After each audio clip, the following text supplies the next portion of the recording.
пирамидку. Запомнили все, как она выглядит?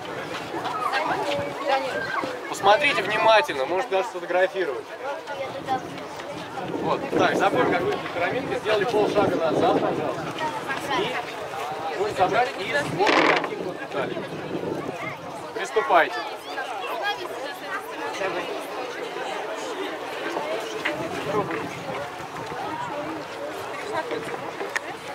Перехватываться можно.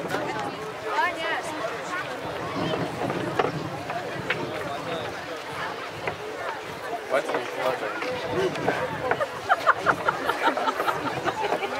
Давайте покажу.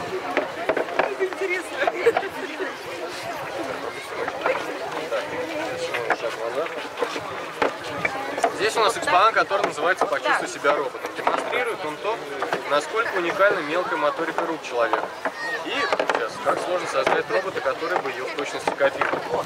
Мы можем запрограммировать робота на безукоризненное создание мышечной памяти человека, то есть бегать, прыгать и так далее. Но мелкая моторика рук — это уже гораздо более сложные задачи.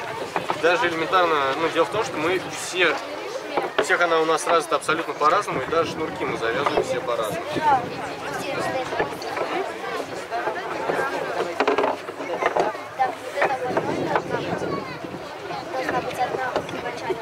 Вот. Можете сами, все, кто хочет, попробовать. Небольшая история из жизни нашего музея. У меня в группе был один дяденька, я решил одним пошутить, спрашивать: извините, вы шнурки умеете завязывать? Он говорит: ну так, с трудом.